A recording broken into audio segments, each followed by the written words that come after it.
Selamat siang Pak Denny dan teman-teman. Kami dari kelompok 4 yang beranggotakan Justin, Keisha, Lauren, Miguel, Naomi, Olivia, dan Patricia akan mempresentasikan tentang yang pertama yaitu musik romantik, yang kedua musik peralihan atau kontemporer klasik, yang ketiga kesimpulan. Di setiap isinya kami akan menjelaskan tentang karakteristik, sejarah, komposer, karya komposer, dan fungsi musik. Yang pertama yaitu musik romantik. Sebelumnya, marilah kita dengarkan karya komposer yaitu Felix Mendelssohn yang berjudul Wedding March.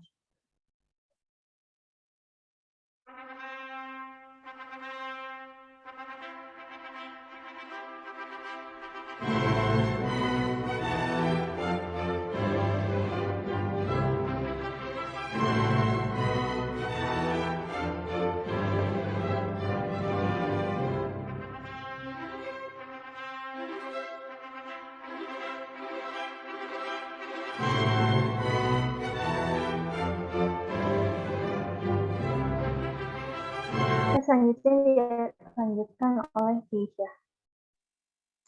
Karakteristik musik romantik pertama terbentuk dari komposisi bersifat miniatur, singkat, pendek, dimainkan hanya di dalam ruang kecil. Bersifat monumental, panjang, dimainkan, dipentas oleh sejumlah besar pemain musik atau penyanyi. Kedua, jangkauan nada, dinamika, dan tempo semakin luas. Yang ketiga, harmoninya lebih variatif dan mulai meninggalkan ilmu harmoni klasik.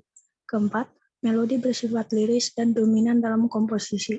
Kelima, ritme cenderung lebih bervariasi dan kompleks. Dan yang terakhir, warna suara lebih kaya variasi dan lebih ekspresif.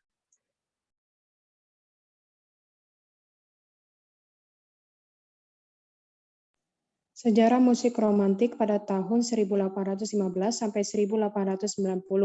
Pada era musik tersebut dinamakan romantik karena dapat menggambarkan komposisi musik pada jangka waktu tersebut. Karya-karya dan komposisi musik yang lebih bergairah dan jauh lebih ekspresif daripada era-era sebelumnya. Musik romantik menggambarkan tentang perasaan yang menonjol dalam berbagai aspek kesenian dan juga memiliki genre opera yang sebagai warisan dari zaman klasik. Next.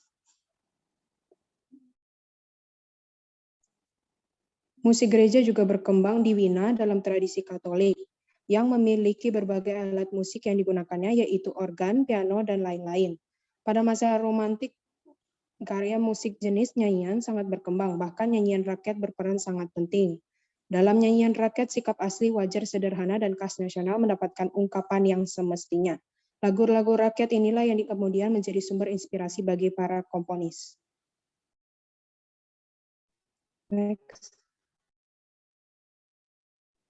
Sejarah musik romantik dibagi menjadi 3 fase, yaitu pada romantik awal pada tahun 1800 sampai 1830, dan juga pada fase kedua yaitu romantik tinggi, yaitu pada tahun 1830 sampai 1850, dan juga pada fase ketiga yaitu romantik akhir, yaitu pada tahun 1850 sampai 1890.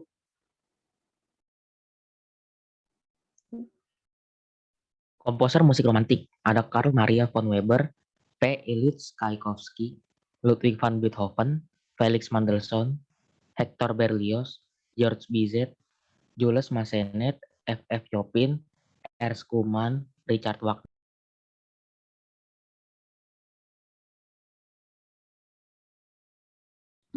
Berikut karya komposer musik romantik.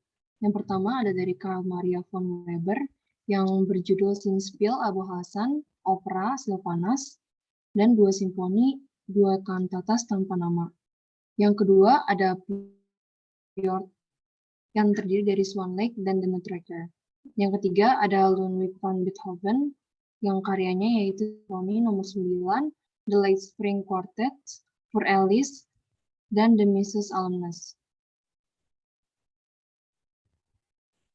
Yang keempat ada Felix Mendelssohn, yaitu Violin Concerto in A minor, On Wings of Song, Midsummer Night's Dream, Wedding March. Dan yang terakhir ada Hector Berlioz yang terdiri dari Simfoni Fantastik. Selanjutnya.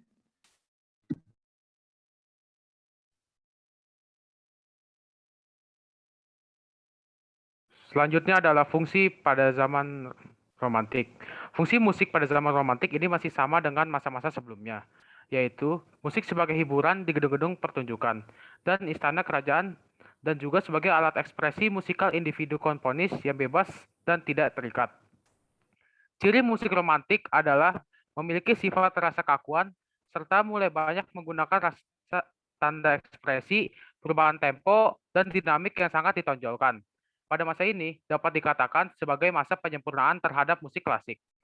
Next.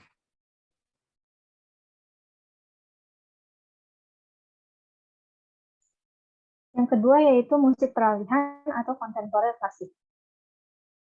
Sebelumnya mari kita saksikan karya komposer yaitu Cesar August Frank yang berjudul Sonata in E Major for Violin and Piano.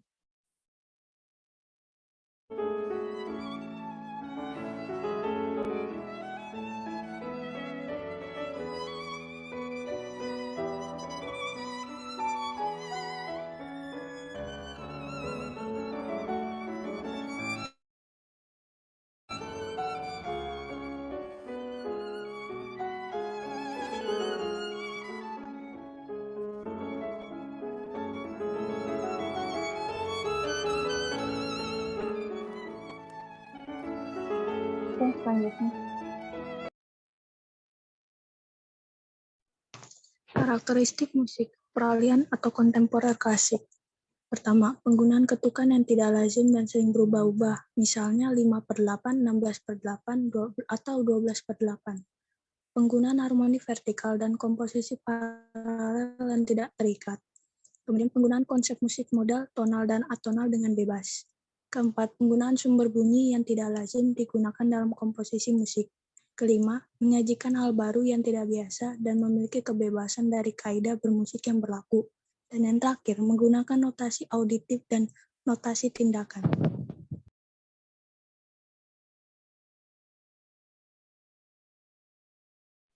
Sejarah musik peralihan atau kontemporer klasik dimulai pada tahun 1890 sampai awal abad 20. Sepeninggal Wagner, musik zaman romantik berakhir. Setelah itu muncul musik yang memiliki ciri yang lebih tegas dengan warna nasionalnya karena pada saat itu mulai muncul kesadaran akan nasionalisme. Musik zaman peralihan diawali dari gejala munculnya aliran musik impresionis, ekspresionisme, dan eksperimental. Gaya ini berciri tidak teratur, menekankan pada timbulnya kesan yang kuat bagi pendengar. Next.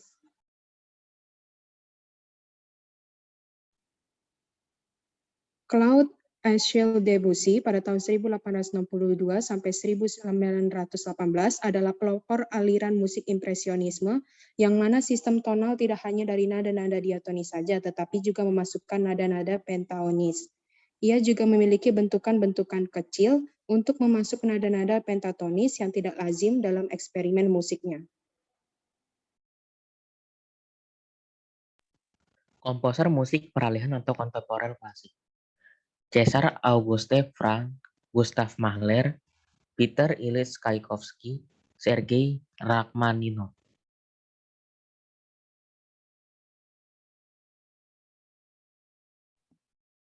Selanjutnya ada karya komposer musik peralihan atau kontemporer klasik. Yang pertama ada Cesar August Frank yang terdiri dari simfoninya di D minor, Variation Symphonic, Piano Quintet in F minor, String Quartet in D major, yang terakhir ada Sonata in A major for violin dan piano. Yang kedua ada Sergei Rachmaninoff yang karyanya terdiri dari Piano Concerto nomor 1 di F crash minor, nomor 2 di C minor, nomor 3 di D minor, nomor 4 di G minor, op 40. Yang terakhir ada simfoni 1, 2, dan 3.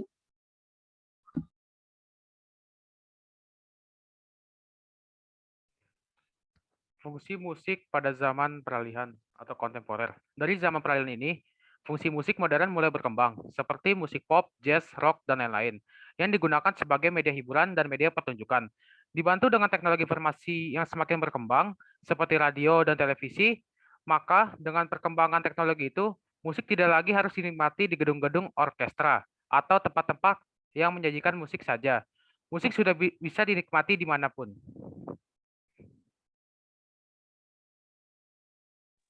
Poin-poin kesimpulan yang bisa kita dapat dari presentasi adalah 1. Musik romantik dikenal tahun 1815-an dan peralihan tahun 1890-an.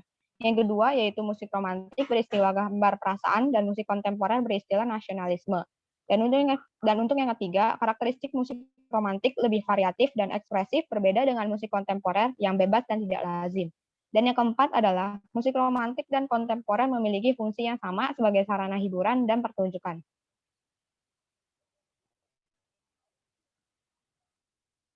Pada akhirnya, dapat kita simpulkan musik romantik dan musik kontemporer memiliki sejarah dan karakteristik yang berbeda.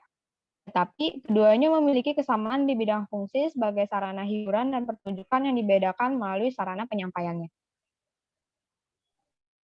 Sekian presentasi dari kelompok kami, yaitu kelompok 4. Terima kasih.